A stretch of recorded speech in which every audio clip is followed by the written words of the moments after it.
গোলাপগঞ্জৰ বজাৰত চুৰিকাণ্ড 8খনকৈ দোকানত সংঘটিত চুৰিকাণ্ড লক্ষাধিক টকাৰ সা সামগ্ৰী লৈ উধাও চুৰ গোলাপগঞ্জৰ আগমনী কালডুবা বজাৰত চুৰিকাণ্ড বজাৰত বৃহৎ চুৰিকাণ্ড একেলগে 8খনকৈ দোকানত সংঘটিত এই 8খন দোকানৰ পৰা প্ৰায় লক্ষাধিক টকাৰ সা সামগ্ৰী লৈ উধাও হয় চুৰ ৰাতিপুৱা ঘটনাস্থলীত আগমনী আৰক্ষী থানাৰ ভাৰপ্ৰাপ্ত বিষয়া প্ৰণৱ ডেকা উপস্থিত হৈ ঘটনাটো তদন্ত আৰম্ভ কৰিছে দোকানীসকলক চুৰিকাণ্ডৰ উচিত তদন্ত হ'ব বুলি আশ্বাস দিয়ে প্ৰদীপ সাহাৰ কাপোৰৰ দোকানৰ পৰা 5,000 টকা চুৰি হয় হীৰা ৰায় ইলেক্ট্ৰনিক্স দোকানৰ পৰা ৰিপেয়াৰিং মোবাইল 11টা লগতে ইলেক্ট্ৰনিক্সৰ বস্তুৰ লগতে 30,000 টকা চুৰি হয় সালিমুদ্দিন শেখ চেণ্ডেল আৰু কাপোৰৰ দোকানৰ পৰা 10,000 টকা চুৰি হয়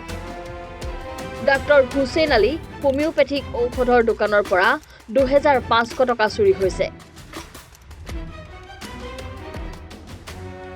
ৰমেশ ৰায় চাহৰ দোকানৰ পৰা গেছৰ চিলিণ্ডাৰ চুৰি হৈছে বুলি জানিব পৰা গৈছে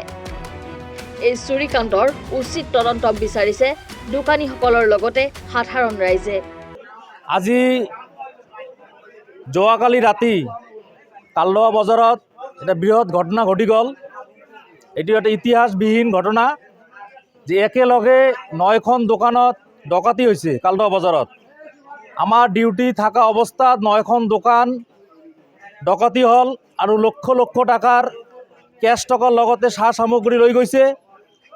আমি কালডোবা বজাৰৰ ৰাইজ তথা অত্ৰ অঞ্চল সচেতন নাগৰিকে এটা কথা আমি উত্থাপন কৰিব বিচাৰিছোঁ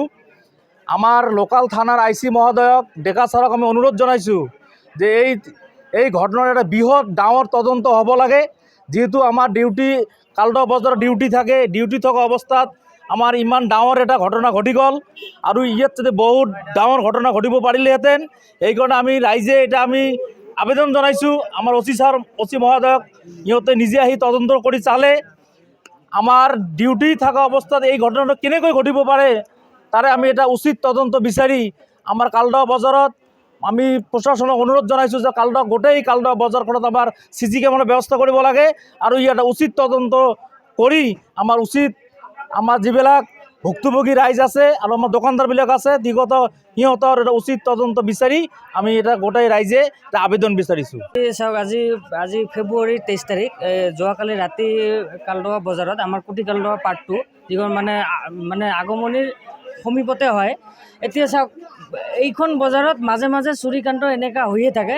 অকল কালিয়ে যে চুৰিকাণ্ড হৈছে এইটো নহয় ইয়াৰ আগতো মানে বহুত কেইবাৰ চুৰিকাণ্ড হৈ আছে এতিয়া চাওক মোৰ পিছফালে ইয়াৰ দোকান আজি যোৱাকালি ৰাতি একেলগে 9খন দোকানত টাৰ্গেট কৰিছে চোৰে মানে এক প্ৰকাৰ মানে ডকাতি বুলি ক'ব পাৰি ইয়াতে চাওক দোকান আপোনালোকে চাওক ইয়াতে লাইভ চাওক ইয়াতে এইখন দোকান মানে ইয়াৰ আগতে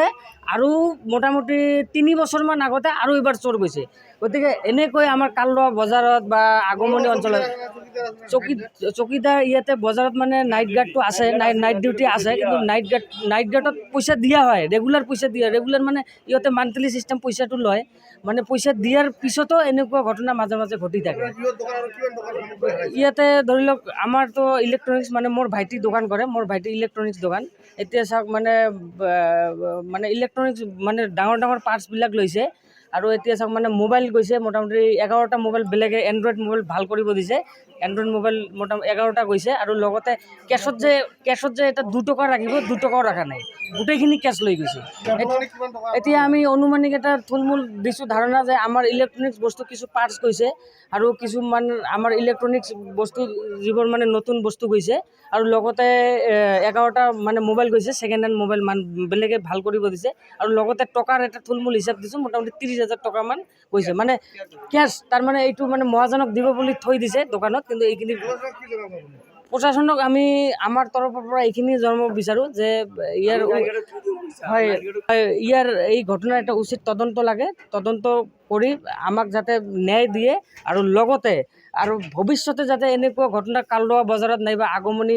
অঞ্চলত নাইবা কোনো এখন বজাৰতে যাতে এনেকুৱা ঘটনা নঘটে তাৰ বাবে প্ৰশাসন আমাৰ